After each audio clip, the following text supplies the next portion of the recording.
Continuamos con el tema número 4, métodos de análisis de los estados financieros. Los estados financieros son documentos que permiten a la empresa mostrar su estado situacional financiero o económico a los distintos tipos de usuarios que ésta tenga. Pero para ello, estos estados financieros deberán ser, primero, elaborados en forma consistente, de acuerdo a los principios de contabilidad generalmente aceptados, de acuerdo a las normas internacionales de contabilidad y además a las normas internacionales de información financiera. Si esto es así, tendremos un juego de estados financieros sólidos, válidos, creíbles. Dentro de este juego de estados financieros que les menciono, tenemos el estado de situación financiera, el estado de resultados, el estado de cambios en el patrimonio neto y el estado de flujo de efectivo. Y además, las notas a los estados financieros. Una vez que estos hayan sido elaborados en función a los principios, a las normas internacionales de contabilidad y a las normas de información financiera, podríamos decir que estos deberán ser evaluados y analizados para efectos de proporcionar la información a los diferentes usuarios. Bien podrían ser estos internos o externos. ¿Y qué formas existen para evaluar estos estados financieros? Existen razones, existen métodos de ratios, como se entiende dentro del ámbito contable financiero, que nos permitirá tener una idea, formarnos una base, un criterio sólido respecto a cómo está esta empresa. Y entonces aparecen 4 indicadores financieros de primer orden, de grado 1, de calidad. Y tenemos entre ellos los siguientes: las razones de liquidez, las razones de actividad de la empresa, las razones de endeudamiento y finalmente las razones de rentabilidad. Con estos indicadores financieros podremos explicar, demostrar, sustentar a los clientes, a los usuarios, de cualquiera sea su índole, el tipo de empresa que estamos manejando, el tipo de empresa que tenemos. Entonces, empecemos por el indicador de liquidez. Este indicador se utiliza para juzgar la capacidad que tiene la empresa para cancelar sus obligaciones a corto plazo. Miren ustedes la importancia que tiene cuando digamos que el grado de liquidez es positivo. ¿Qué quiere decir? Que la empresa tiene capacidad de pago en el corto plazo de sus obligaciones. Y esto será necesario para decir que una empresa es próspera. Veamos, analizando más adelante, si solamente es válido esto. Y para ello, cuando hablemos de calidad o capacidad que tiene la empresa para cancelar sus obligaciones a corto plazo, nos preguntamos, ¿y cuál es su capital de trabajo? El capital de trabajo viene a ser el exceso que existe entre el activo corriente y el pasivo corriente. O sea, el exceso que tiene el activo corriente sobre el pasivo corriente. No es cierto que el capital de trabajo es la diferencia entre el activo y el pasivo corriente. Esa es una definición lejos de la realidad. Yo les puedo demostrar que no es cierto. Imaginémonos que tenemos un activo corriente de 10 y un pasivo corriente de 15. Nuestro capital de trabajo, ¿cuál será? La diferencia entonces del activo corriente menos el pasivo corriente sería menos 5. Menos 5, ¿es un capital de trabajo? No. Definitivamente no es un capital de trabajo. Entonces, el capital de trabajo se debe definir por el exceso del activo corriente sobre el pasivo corriente. Solo si hay exceso, decimos que la empresa tiene capital de trabajo. Si no hay exceso, si el activo corriente sería 10 y el pasivo corriente 10, ¿hay capital de trabajo? El capital de trabajo es 0.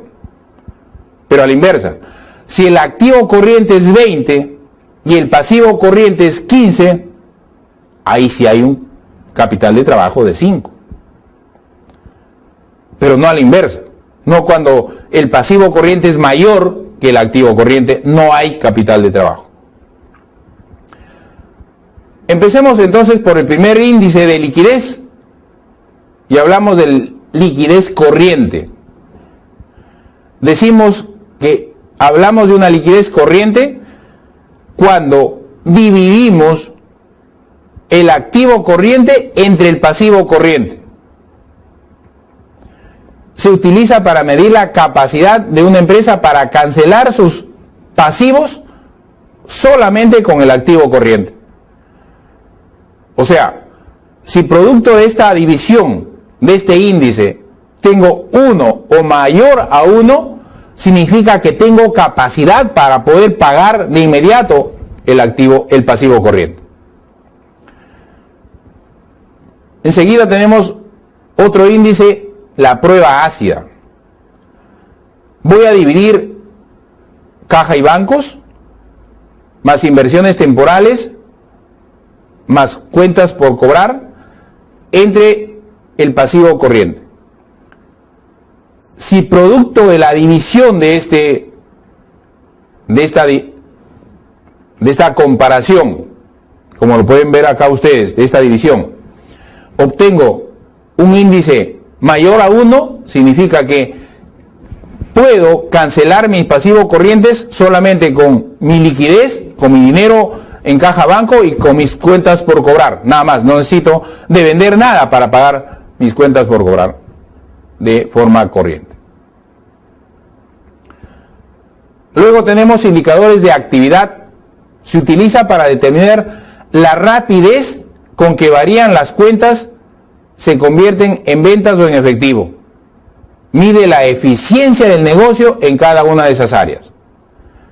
Acá tenemos el primer índice, la rotación de cuentas por cobrar. Y para la rotación de cuentas por cobrar, me mide la rapidez que se convierten en efectivo las cuentas por cobrar. Luego tenemos plazo promedio de cobro. Este índice me mide el número de días en promedio que tardan los clientes para cancelar sus cuentas con la empresa. Miren cuán importantes son estos índices. Luego tenemos la rotación de inventario de materias primas. El número de veces que en promedio la empresa envía la materia prima a la producción. Hablamos de materia prima. O sea, ¿cuántas veces enviamos a producción nuestra materia prima? Por eso dice rotación de inventarios de materia prima. Luego tenemos periodo de transformación de la materia prima. Otro índice que también podríamos reflejarlo aquí. Mide el número de días que en promedio la materia prima tarda en la producción antes de ser procesada. Rotación de inventarios de los productos en proceso. Mide el número de veces que en promedio se empiezan a procesar y a terminar dentro del proceso de producción. Es un método analítico que nos servirá para tomar algún tipo de decisión. Luego tenemos días de inventario de productos en proceso. Mide el número de días que en promedio la empresa se tarda en empezar a procesar y terminar la producción. ¿Cuántos días demora? Tenemos que determinar para evaluar en forma financiera a nuestra entidad. La rotación del inventario de artículos terminados es otro factor importante, trascendente para la empresa. Mide la rapidez con que el inventario promedio de artículos terminados se transforman en cuentas por cobrar o en efectivo. Es otro índice a tomar en consideración. Importante, trascendente. ¿Cuánto demora el bien que he producido en transformarse en una cuenta por cobrar o de lo contrario en liquidez? ¿Necesito esa información? Lo necesito definitivamente. En la medida que esto sea lo más rápido, generará mayor rotación de mi dinero y me generará mejores utilidades. Otro índice a evaluar es el plazo promedio de inventario producto terminado. Mide el número de días que un artículo permanece en el inventario antes de ser vendido. Acá se necesita que el producto terminado esté el menor tiempo posible en el inventario, en el stock, en los almacenes. Porque si lo tengo mucho tiempo significa que ese producto no debió producirse, no debió comprarse, me está generando pérdidas. La mayor rotación genera mayor rentabilidad en los negocios. Luego me permite analizar la rotación de cuentas por pagar. Permite calcular el número de veces que las cuentas por pagar se convierten en efectivo. Miren ustedes, cuentas por pagar se convierten en efectivo. En la medida que ese plazo, ese número de veces se minimice, el resultado de mi empresa será más efectivo, será más eficiente. Cuando la rotación de mis cuentas por pagar sean menores. Pero en la medida que yo pueda darle agilidad al efectivo, porque de lo contrario me permitirá a mí mayor solidez en la medida que yo alargue el plazo de pago a mis proveedores. Plazo promedio de pagos mide el número de días que la empresa tarda en cancelar sus cuentas con sus proveedores. Acá, el propósito de la empresa es alargar el plazo hasta el máximo para poder pagar a sus proveedores. ¿Por qué? Porque esto le permitirá darle otra rotación, otro uso al dinero, en vez de ir a pagar al proveedor. Ese es ya un manejo financiero. A la empresa le interesa no pagar, alargar el tiempo, pero con el propósito de reinvertir, de generar más utilidad, más beneficio de ese dinero que tiene a la mano. Luego, otro índice importante, la rotación del activo fijo. Mide la eficiencia en la utilización de la capacidad instalada con respecto a las ventas. El resultado se expresa en número de veces. Número de veces, entonces, que hemos visto cambiado nuestro activo fijo en función a las ventas. O sea, ¿qué capacidad tiene la empresa en renovar sus activos fijos, en renovar su planta? ¿Qué presupuesto tiene la empresa para efectos de actualizar sus maquinarias, sus bienes que le producen y que le generan ingresos? La rotación de activos. Luego tenemos la rotación de activos totales. Mide la eficiencia en la utilización del activo total en relación con las ventas. Cuanto mayor sea la rotación de los activos totales de la empresa, será mayor la eficiencia en la utilidad de los activos. Como tercer indicador tenemos las de endeudamiento. Y tenemos el apalancamiento financiero. Es comparar el pasivo total entre el patrimonio neto. Me da como resultado el apalancamiento. Este sirve para medir la solvencia de la empresa, demuestra la relación entre el patrimonio de la empresa y el total de las obligaciones por pagar. También existe otro índice, el índice de endeudamiento. Refleja el porcentaje de fondos totales que obtuvieron de los acreedores.